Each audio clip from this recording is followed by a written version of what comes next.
bien, como sabemos, pues hay una discusión acerca de si derogar o postergar la aportación de los independientes a las AFPs, establecida ya en la reforma que se hizo de la ley de AFPs. Hemos invitado a Miguel Palomino a hablar de este tema. Miguel, buenas noches, ¿qué tal? Buenas noches. Bueno, gracias por la invitación. Los argumentos que se están dando para esto, es decir, para postergar o eliminar simplemente la aportación de los independientes, es que falta información, pero hay un doble pago en algunos casos, es decir, una persona recibe un pago y después hace un trabajo independiente y le descuentan también por ahí. En fin, hay una serie de críticas y por último, pues que esto es un cobro abusivo, que la gente tiene derecho.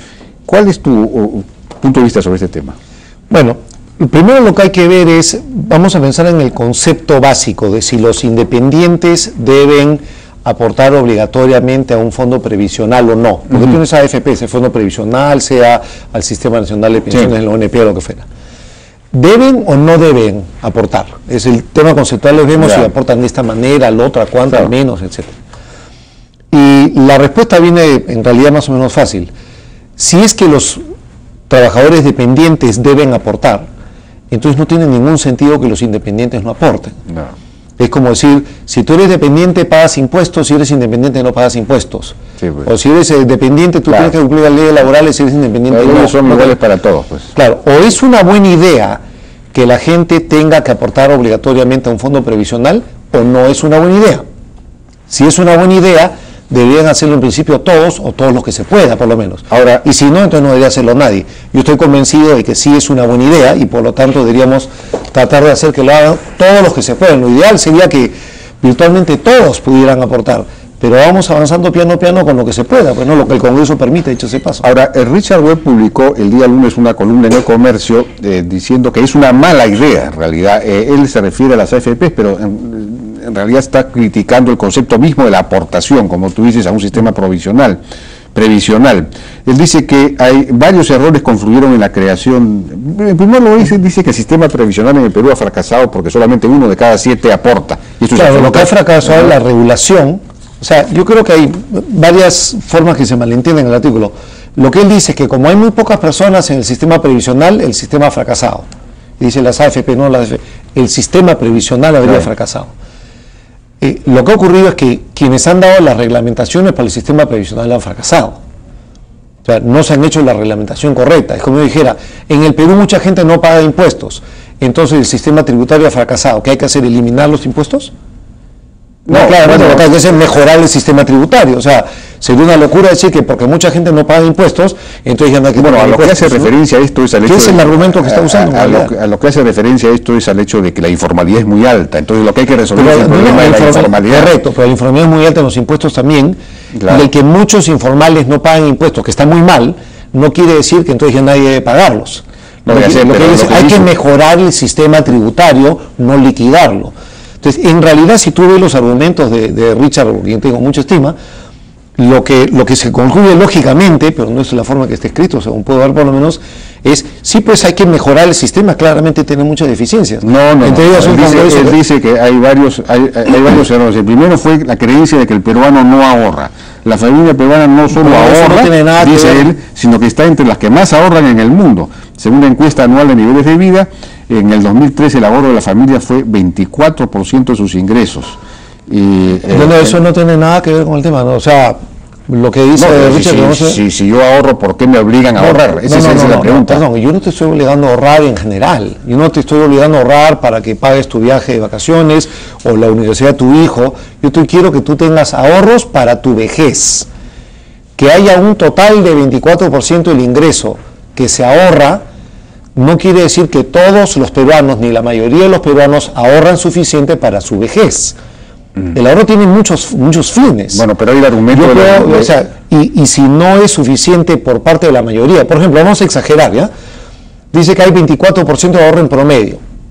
Supongamos que, vamos a exagerar, que la mitad de los peruanos ahorraran 48% de su ingreso y la otra mitad no ahorrara nada. Entonces, los que ahorran 48% de su ingreso estarían muy bien y la otra mitad estaría en la calle. eso sale 24% por medio.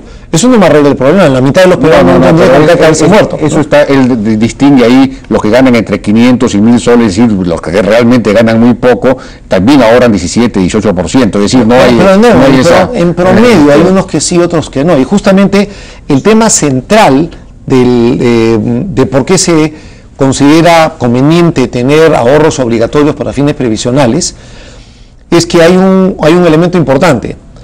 En una sociedad a la que aspiramos llegar, esperemos tener hoy día, esperemos a llegar a futuro, es una sociedad en la cual no se deje abandonado al indigente de 65 años o más. O sea, vamos a tener que cuidar de él como sociedad, digamos que como Estado, por decirlo de alguna manera. Para que, si eso va a ser el caso, entonces yo quiero que, para que no sea una carga innecesaria a la sociedad, aquel que puede ahorrar para su vejez, ahorre para su vejez y no se vuelva eventualmente una carga de los que sí ahorraron. Entonces, yo soy una persona que ahorra previsoriamente para mi vejez y me puedo cuidar, y el que no ahorró, entonces se tiene que cobrar tiene que cuidarse con los impuestos que pago yo o pagan nosotros. Entonces, es un tema de justicia y un tema de incentivos. Yo tengo que crear los incentivos correctos para que la gente no simplemente espere ser una carga para otros, sino que se valga por sí mismo en la medida en que se pueda. Entonces es muy lógico, y por eso que en casi todos los países del mundo existen sistemas de ahorro previsional obligatorio. Uno le puede gustar si es público, si es privado, AFP, ONP, un poco más, un poco menos. En muchos países de Asia no hay. La gran mayoría de los países lo tienen. En muchos países de y los que no lo tienen aspiran a tenerlo. Porque el argumento es, bueno, aquí hay un paternalismo del Estado, la persona es libre, la persona debería ser capaz yo soy el primero que se va a oponer al paternalismo del Estado, que no tiene sentido, pero este caso no es así. Este es un caso de economía liberal bien claro. O sea, si vamos a poner el caso para que quede bien claro, ¿no? Supongamos que yo sé que cuando yo llegue a 65 años, el Estado me va a cuidar bien, me va a dar una pensión, me va a cuidar.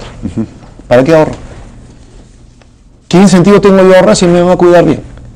Yo prefiero vivir del Estado, que lo tienen que pagar los que están pagando sus impuestos.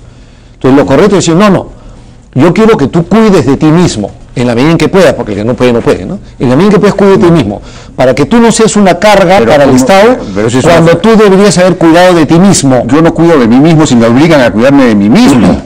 Si yo cuido de mí mismo, si yo voluntariamente decido cuidarme de mí mismo. Pero si a mí me obligan, ahí no hay libertad. Eso no es verdad. ¿Cómo que no es verdad? Eso no es verdad. ¿La libertad de quién? La libertad tuya de volverte una carga para los demás.